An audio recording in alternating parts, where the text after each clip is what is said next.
Can you believe it? 2 years ago, when I graduated from college, the only bouquet I received was the one my parents brought. On top of that, I had to use my savings to take them out for a celebratory meal. But fast forward 2 years, when it was my younger brother's turn to graduate, they threw a party at a fancy restaurant. And after the celebration, they even asked me to split the bill. After witnessing their favoritism time and time again, I finally decided to walk away from my family. Some people say I did the right thing. Others say I was wrong because family members are supposed to support each other.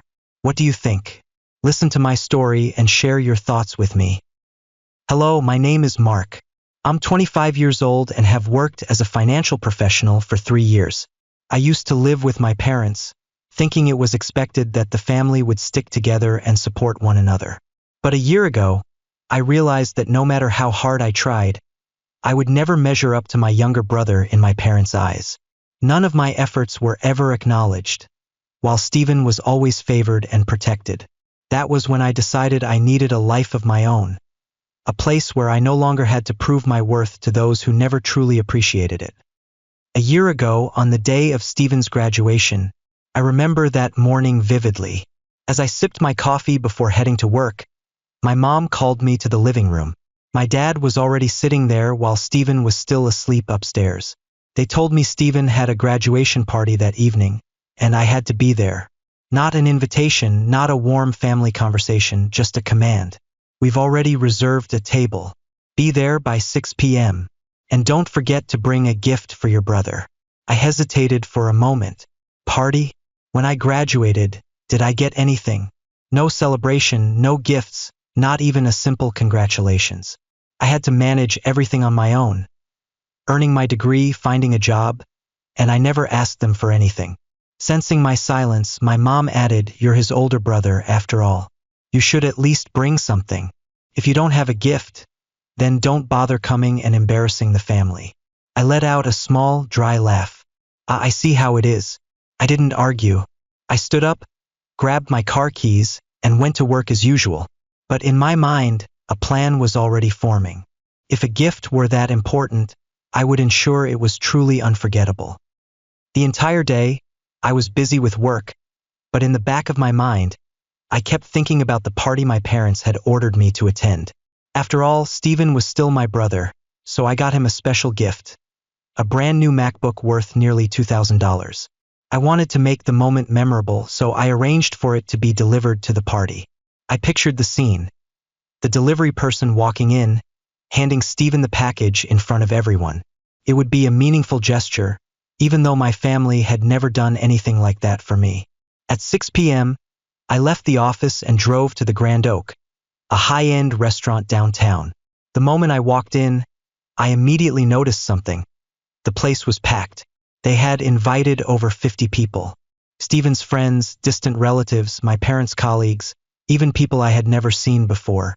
The long tables were neatly arranged, every seat filled, and each guest had their place. Except for me. And then my parents saw me. They stepped forward, their faces showing no surprise or happiness at my arrival. My mom crossed her arms and shook her head slightly. "You're late. There are no seats left." I frowned, glancing around. There was still an empty seat near Stephen. I pointed at it and asked, "What about that one?" She followed my gaze, then turned back to me and said firmly, "That seat is taken. One of Stephen's friends is coming." I let out a small laugh. An hour ago, I didn't even know I was supposed to be there, yet somehow they had already assigned a seat for someone arriving later than me. Oh, so Stephen's friend gets a seat even though they're late, but I, who came earlier, don't? My dad nodded as if it was the most obvious thing in the world. But my mom had already lost interest in the discussion. She crossed her arms, her expression full of irritation. "Where's Stephen's gift? Honestly, I think you should leave. You're late and you didn't even bring a present." Murmurs started spreading around the room. "He came without a gift? He's the older brother. He should have at least brought something. No gift, but still expecting to sit down and eat?" I heard every word, every judgmental whisper from Stephen's friends, from distant relatives. People who had never cared about me before but now suddenly felt entitled to criticize me. I just smiled. A smile with no warmth, no amusement. And then, right at that moment, my phone buzzed. I glanced at the screen. A call from the Apple Store delivery guy. I picked up. Hello? I'm outside the Grand Oak. I have a delivery for a MacBook. Should I bring it in now? I replied, loud enough for everyone to hear. Yes, please bring it in. The moment the delivery guy walked into the restaurant and stood beside me, every pair of eyes turned toward us. I took a deep breath, stepped forward, and spoke loud enough for the entire table to hear. Stephen, this is your gift. A MacBook. The room erupted in murmurs. Stephen looked up, his eyes widening in shock. He stared at me, then at the package in the delivery guy's hands, as if he couldn't believe what he was hearing. Seriously? His voice was filled with excitement and disbelief. The people around us began to murmur in admiration.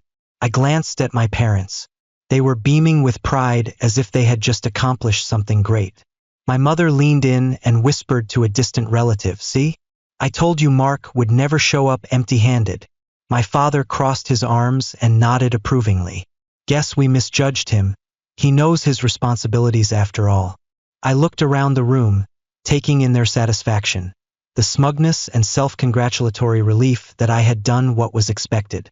I smirked slightly, then calmly added, but I don't think you need it anymore. The room fell silent. Stephen froze, the smile vanishing from his face. My mother's expression stiffened, her eyes narrowing in confusion. My father raised an eyebrow, clearly trying to process what was happening.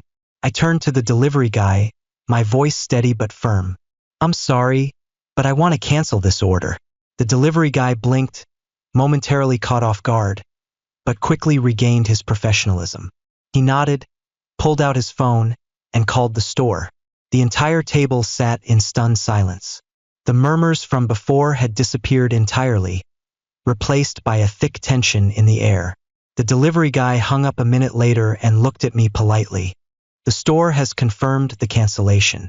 You'll be charged a 5% fee, but the remaining amount will be refunded to your account within 3 to 5 business days.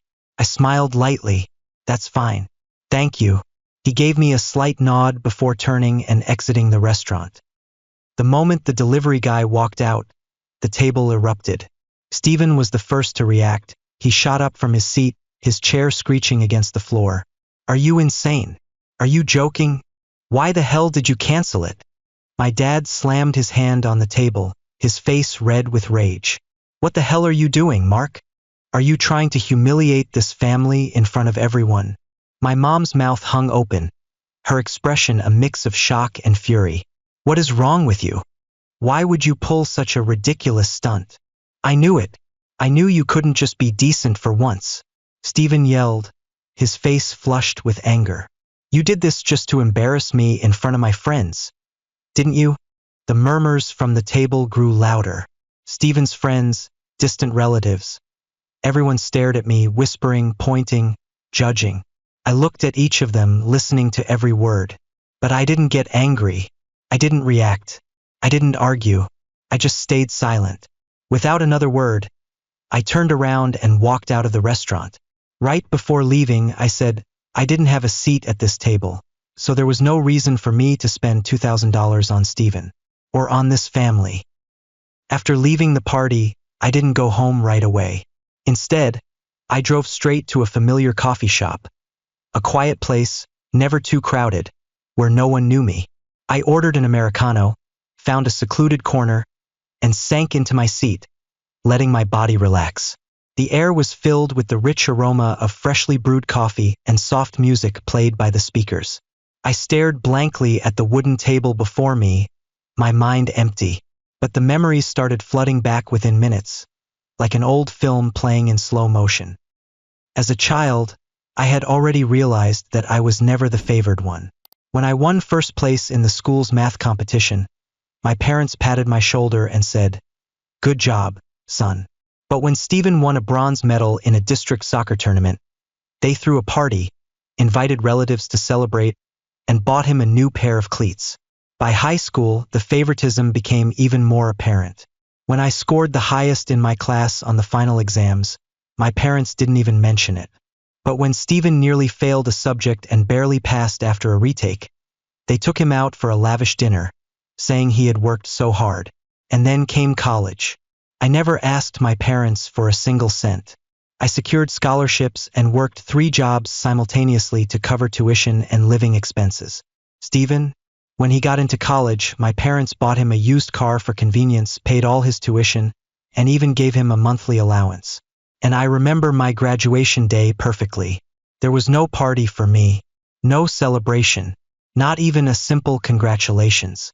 They only asked me one thing, so, where are you taking us out to eat? I spent $500 on that dinner. Money I had scrimped and saved from my part-time jobs. I didn't want to spend it, but I told myself that family is family. Maybe they deserve it. But that dinner felt like nothing more than an ordinary meal. No one mentioned how hard I had worked. No one said they were proud of me. And then I got my first job. Before receiving my first paycheck, my parents called me to the living room on my first day. Starting this month, you'll pay $2,000 for rent and living expenses. I was stunned. $2,000? This isn't a 5-star hotel. You have a job now, so it's your responsibility to contribute. Stephen is still in school and doesn't have an income yet. Your father and I are getting older, and work isn't what it used to be. You need to help support the family. My mom said it without a hint of hesitation. Without missing a beat, I told them I'd move out. I could rent a much nicer apartment with that amount of money. After a brief discussion, my parents exchanged glances and lowered the price to $1,000. I agreed, not because I was afraid to move out, but because I still believed that staying with family was the better choice. Despite the unfairness, I still thought they were my family. And now, after everything, I've come to a simple yet bitter realization. No matter how hard I try, they will never acknowledge me. If I stay, I'll be nothing more than an ATM. Always there when they need money but never truly valued. I have to break free from this cycle. The sooner, the better. And so I started planning my exit. This time I wouldn't announce it. I wouldn't ask for permission. I wouldn't wait for anyone's approval. That night, I came home at 10 p.m., later than usual. It had been a long day. I only wanted peace. But as soon as I stepped inside, I saw my parents waiting in the living room. I braced myself, expecting them to lash out about what had happened at the party. But they didn't yell. They didn't explode with anger. Instead, they apologized. My mom looked at me, her expression softer than it had been at the restaurant. Her voice was unusually gentle. I know you weren't happy today.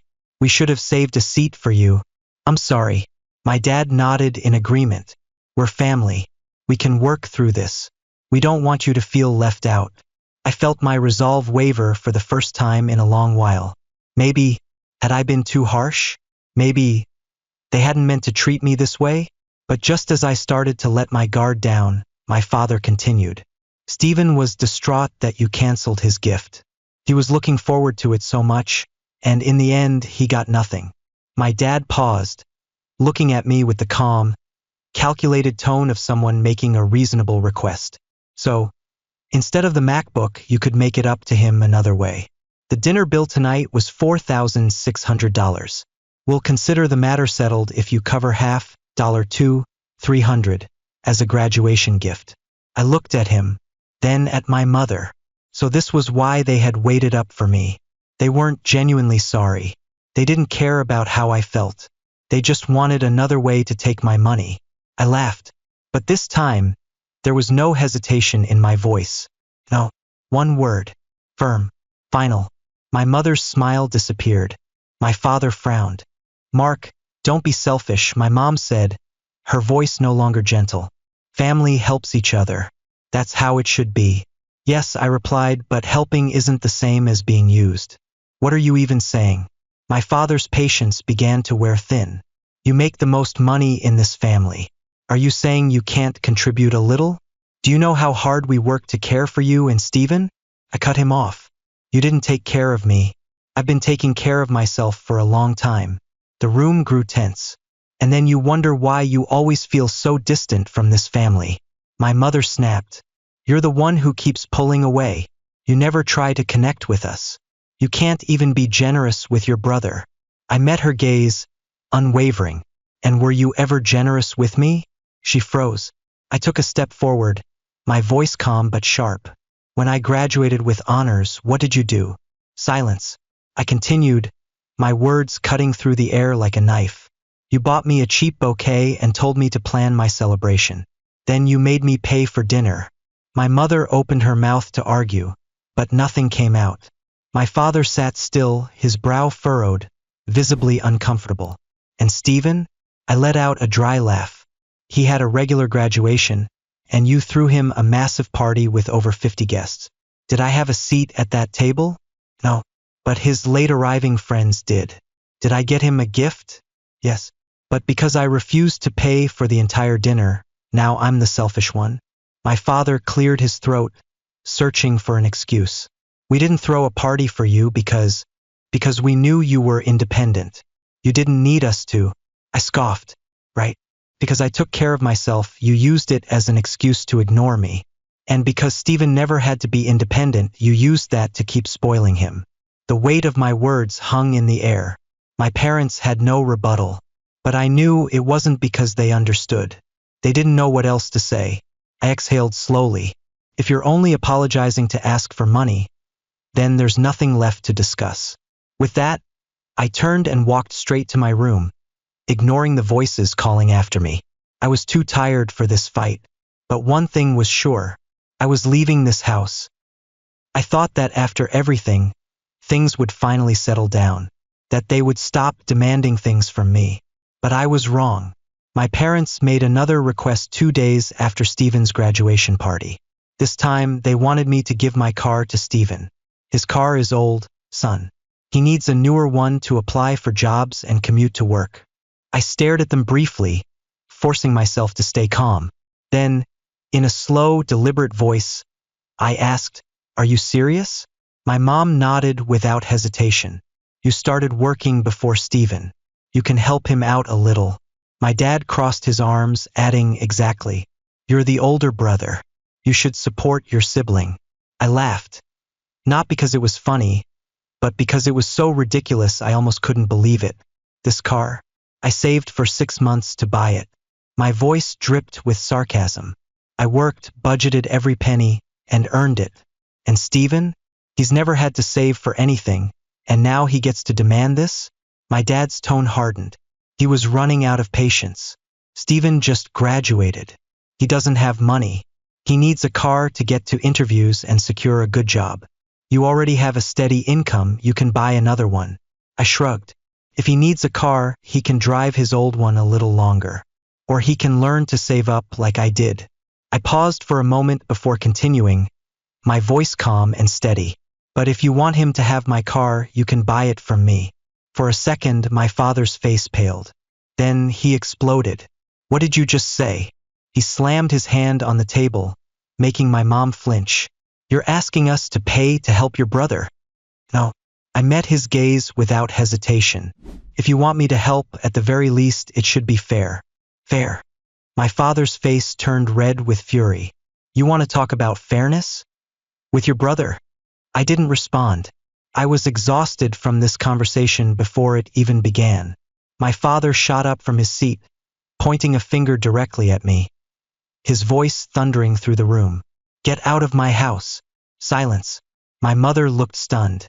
Stephen, who had been quiet the whole time, sat frozen in shock. I wasn't surprised. If anything, it felt like I was watching a play where I knew the ending.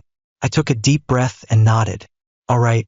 Then I turned and walked straight to my room, without looking back. This time, I didn't need to argue.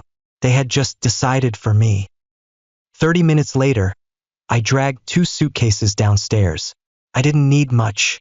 Clothes, a few personal items, important documents, only the essentials. I left behind anything that tied me to this house. I didn't want to take a single reminder of this place with me. Without looking back, I walked to the door. My father's voice rang behind me as my hand touched the doorknob. Let's see how you survive without family. I paused for a second. Not because his words shook me, they didn't, but because, in that moment, I realized something. This is how they saw me. In their eyes, I needed this family to survive. I couldn't exist without them. I couldn't be happy without them. But they were wrong. I didn't say a word. I opened the door, stepped outside, and shut it behind me, closing an entire chapter of my life. I walked straight to my car, threw my suitcases into the trunk, started the engine, and drove away. I never looked back. A week later, I rented a cheap hotel room, a temporary place to stay while searching for a more permanent home. The room was small, nothing special, but at least it was mine. No more arguments, judgmental stares, or unreasonable demands. For the first time in a long while, I felt light. And then luck found me. After nearly 10 days of searching, I found the perfect apartment. 50 square meters, just the right size to live comfortably. Not too big, not too small. But most importantly, it was mine. A place I could truly call home. The rent was reasonable, only $500 a month. I had enough space to rest, work, and most importantly, be free. In the following days, my life finally started to feel like my own. I no longer woke up feeling weighed down. No more nagging every morning. No more people barging into my space with absurd demands. I no longer had to calculate how much of my paycheck would go to someone else. Every dollar I earned, every effort I put in was now for me. I spent time decorating my apartment and organizing my life how I wanted. I focused on my career and planned my finances, and I had time to relax for the first time in years. Reading books, watching movies, and enjoying the little things I had never allowed myself to. 6 months after I left, Stephen still didn't have a job. He was still living off my parents, free from financial worries, with no pressure to be independent. I had grown used to the quiet of living alone until my mom called me one day. It was the first time she had reached out in 6 months. Her voice was softer than usual. "I miss you, Mark. It's been so long since you came home. Can we meet up?" I was surprised but didn't ask any questions. I agreed. She suggested a cafe downtown, a place we had never been before. And the moment I arrived, I understood why. It wasn't just her. My father was there, and so was Stephen. Once again, I had walked into a family meeting I hadn't been informed about. My mother smiled, acting as if this were just a casual reunion. "How have you been? Work going well?" Something felt off. My parents never asked about my well-being unless they wanted something. I didn't bother playing along. I looked my mother straight in the eye and said, my voice calm and direct, "Just get to the point." She flinched slightly but quickly recovered. With a sigh, she spoke carefully. "Can you lend us $50,000? I raised an eyebrow, still processing her words. My father cleared his throat and added, "Stephen wants to open a cafe. He has a great idea, but bank loans have ridiculous interest rates. If you could lend us the money for a year, we promise to pay it back in full." I turned to Stephen. He sat there, trying to look serious, but I could see the eagerness in his eyes. I let out a short laugh, shaking my head. "Really?" I leaned back in my chair, crossing my arms. "He's never earned a single dollar, but you expect me to believe he can run a business?" My mother's voice turned desperate. "Stephen has grown up, Mark. He needs a chance. Can't you help him this one time? We're family." Stephen said, "I'll pay it back as soon as I make a profit. This is my big opportunity, bro." I kept smiling, but in my mind, everything was clear. If I gave them this money, I would never see it again. I shook my head. "No." My father immediately lost his temper. "Stop being so selfish, Mark." His voice rose.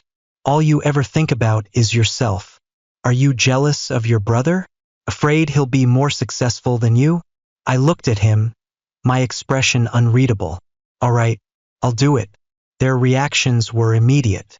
My mother's face lit up. Stephen sighed in relief. My father instantly calmed down, his tone shifting back to warmth. "That's right, son. Family helps each other." But I wasn't finished. I smiled and continued, "I'll lend you $50,000. No interest." But I paused, letting the weight of my words settle. "You and Stephen have to sign a loan agreement. The collateral will be the house you're living in. The house becomes mine if you don't pay me back in a year." The cafe went silent. My mother's mouth hung open. My father's eyes widened in disbelief. Stephen sat frozen. I remained seated, smiling as if we were having a pleasant conversation. Well, we're family.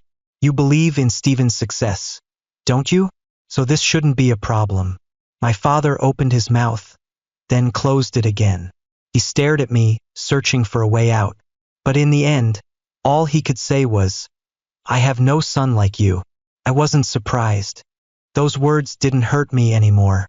I shrugged, stood up, grabbed my coat, and said, "That's your choice. Goodbye." No one stopped me as I walked out. No one called after me, and I wasn't expecting them to. After that day, I cut all contact. No more calls, no more messages, no more guilt trips, demands, or manipulative performances. I moved forward with my life, and I have no regrets. Until a week ago, I ran into my cousin, Emily. We weren't particularly close, but we kept in touch occasionally. She sighed when she saw me, shaking her head as if she didn't know where to begin. "Do you know what's been happening with your family?" she asked. I shrugged. "Not really, but go ahead." Emily lowered her voice, her expression tinged with regret. "They're in bad shape. Stephen's cafe went under after just 3 months, no customers, huge losses. In the end, he had to sell it off." I wasn't surprised. I had seen it coming. Stephen had never earned $1 on his own. I never managed anything. His failure was inevitable. "And there's more," Emily continued. "Your parents are selling the house to pay off his debts. They have no choice, they're looking for a smaller place to move into." I took a sip of my coffee, silent for a moment. I didn't feel satisfaction. I didn't feel regret. This was simply the result of their choices. My parents had chosen Stephen. They had bet everything on him. And now they were paying the price. I looked at Emily and gave a faint smile. I gave them a chance. Emily nodded but didn't say anything else. I stood up, giving her a light pat on the shoulder. "If they ask about me, tell them this: I'm doing just fine, and I'm not coming back." Even though Emily understood my side, I knew plenty of people still sided with Stephen and my parents. They believed that I should sacrifice for my brother as the older sibling. If I were earning money first, I would have an obligation to help the one who wasn't. And honestly, I agree, but only if it's a real family. A family where parents treat all their children reasonably instead of favoring one and turning the other into an ATM. A family where help comes from love, not from guilt, manipulation, or obligation. Do you agree with me? Leave a comment below. I'd love to hear your thoughts. And don't forget to subscribe, like, and share this story if it resonates with you. Thank you for reading. See you next time.